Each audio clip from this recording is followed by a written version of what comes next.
welcome, ladies, to Speak for Success. We have a rather ambitious agenda. My name is Latisa Brown, and I am originally from New Orleans, Louisiana.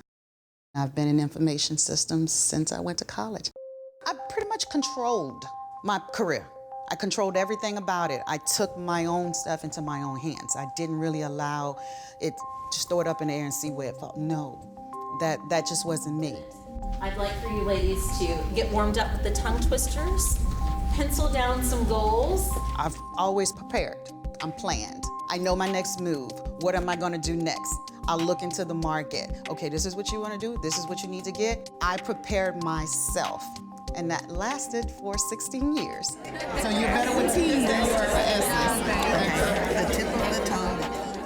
Until I got laid off. And it was the first time I was without a job. This was the first time I felt helpless. I could not control the situation. And I remember my daughter was home from college on her spring break, and I went in the room and I just told her, I said, I just lost my job. I was fine when they told me, but when I told her, I immediately shed tears because she was like, Mama, what we gonna do? Financially, I was okay to last for 6 months, financially, but emotionally, it was different. Emotionally, it was different.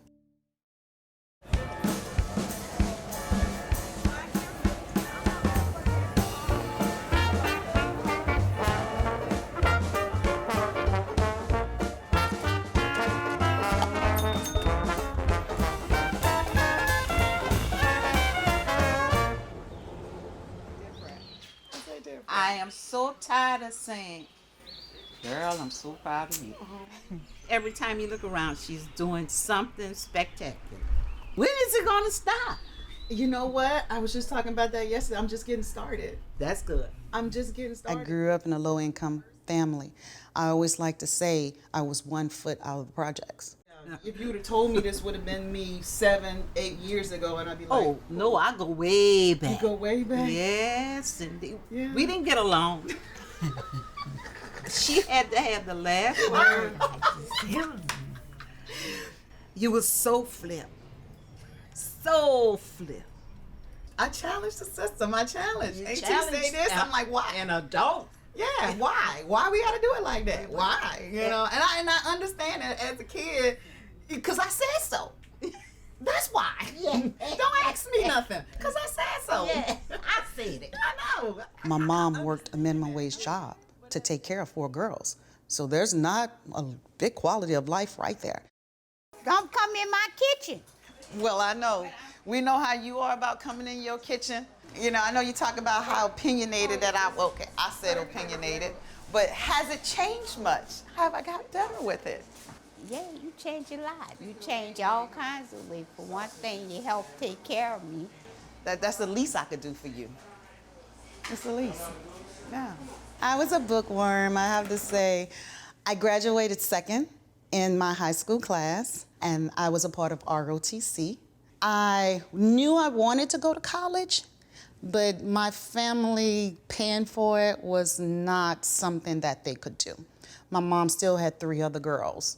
I got a C one time, a D one time, and you went off on me so bad. I'm like, but I'm an honor roll student. I'm in the top 10 of my class. Why are you fussing at me because I got a D? Because I know what you could do. And that's what she told me. I know what you can do, and I know what they can do. And I'm like, okay. I wanted y'all to didn't have to struggle like I had to struggle. That's why I pushed so hard. I wanted different. I was not going to not go to college by any means necessary, and the military was my way to college. I was very happy because after I graduated, I had somewhere to go, and I knew when I got out of the military, going to college was not optional. It was mandatory because I had the financing to be able to pay my own way without putting that stress on my mom. You know, we've all had our challenges in life. You had your challenges, I had my challenges, and it all, you know, shapes us and make us who we are. So how do you think I handle the challenges in my life? You are a strong person. You're very strong. You help everybody, no matter who it is. You can always call on you and say, Tisha, just like everybody calls on me. I always said I get that helping nature from you. This is messed up. I don't know why she put that out. I don't know why. I do pancake in the skillet. I got pregnant when I was 19. I was in the military and I had my son. So I was a single parent. He was born in Georgia when I was in the military. I got deployed. And my son went to my mom. She was my care provider. He was there with her for the 6 months while I was deployed. And then it was time for me to come home and I went to get him. And he was like, no, no, no. I like being with grandmother. I like being around my cousins, my aunties, because it was just me and him in Georgia. And I'm like, but you're my child. You're coming back to Georgia with me. So when I came home 6 months later, I took him back and he just was not the same child. He was not. And my mom had already been saying, just let him stay. You have 8 months left. Just let him stay. I said, but Mama, he's mine. She said, please just let him stay. I said, okay. 8 months, I'll be back home. So I spent a lot of time back and forth from Georgia to New Orleans to spend time with my son. So normally when I used to come home, I would stop here first and I'll pull up and I'll see if he was playing. If he was playing, then I'll just pull to the side and I'll bump my horn and he'll look and see it's me, give him that little finger like I see you, and then I'll just stand at the fence and just wait for him to get a break in and he'll come either give me a sweaty hug, you know. And that was okay? Yeah, get your sweaty self off of me. Yeah, and then he'll give me a kiss on, I'll see you at Mama house. I said, okay, I'll see you at Mama house, but this was his home most of the time. It's amazing because I've never stepped on this court. I've never stepped never ever stepped on this court. Now, why didn't you come over here? Why did you stand off to the side when you used to come? Did you want to be like, I know. Yeah, that's my mama, all the boys out here, and I didn't want to, go run to your mommy and give your mommy a kiss. So I just stood to the side, and hey, I'm standing out here, so. Yeah. And he loved basketball. Oh, yes. Since he was a boy. Yes. He wasn't always good at it. I remember when I put him in biddy ball, and I was like, oh my goodness, I think we need to choose another sport. But, he just was persistent, and I think he really learned the game right here in the neighborhood. He learned, I watched him just shoot. So he went to New Orleans, and he was there, but he lived his best life. When he was home with my mom and my family, they developed a bond at that time. One that when I moved to Houston, it tore him apart again. We were here for about 4 or 5 years, and he was turning to his teenage years. And he said, Mom, I just want to go back home to Grandma. I said, but you don't belong there. You belong with me. Just to give you the looks of desperation, just to paint a picture for you of what these people are going through. It's just a devastating sight to see. Well, Hurricane Katrina happened, and I had 30 people in my house. And so he got all his cousins back. He got my mom. He got my aunties. So he was happy. When everybody left, one by one, they were starting their lives over again. He became sad. He was losing his family again. And he started acting out. So we got him counseling, and the counselor said, if you have someone at home that can take him, let him go. I said, but he's my child. She said, let him go. I said, okay. It was challenging for me when I got laid off. And I think at that time, of aloneness with myself, I had to deal with a lot of that. I was forced to not avoid it anymore. So this is your old neighborhood? Yes, this is my old neighborhood. I grew up here. This is what's considered as Uptown New Orleans, 13th Ward. This is also the neighborhood where your son was murdered. Yes. Take me back to that night and what happened, Latisa. That night, I can remember I was at home in Houston and the phone rang and my sister was on the other line and she was crying. Uptown neighbors lay flowers at the scene of last night's murder in the 5100 block of Ferret Street. This is where 19-year-old Earl Joseph Meeks lost his life. We heard 3 gunshots in a row, and we just looked at my housemate and I looked at each other in disbelief, like, did somebody really just get shot? Police say Meeks was leaving the bar Friar Tuck's when suddenly shots rang out. They found him lying in the street with a gunshot to the head.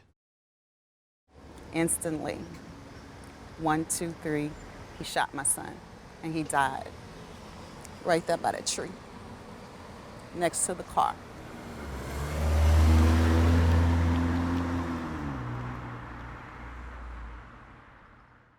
I wanted him to be like me, but he had his own way of doing things. I just didn't know he was actually listening to me. It wasn't until the visual, the funeral, the service, so many people came up to me and they shared their stories about him to me. I was definitely pleased at the young man that he was becoming. He was a good baby, and I know that he's with the Lord right now. Right. And I'm gonna miss him dearly. This is the closest I've been to this spot since the visual, which was 3 days after he died. This is the closest. And how are you feeling tonight?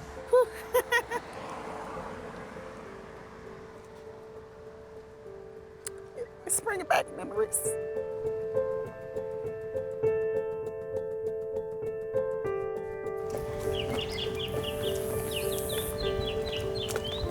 I'm a private person, and I didn't talk to anyone to help me through the moments.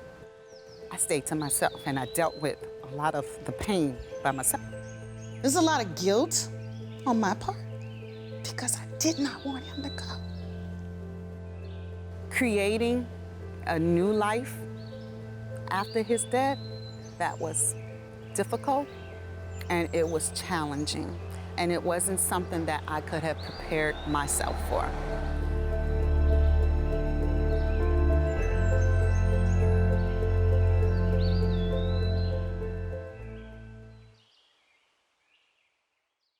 At Dress for Success, through our professional women's group, it does not stop here within the Veterans Program. It was at a veterans job fair.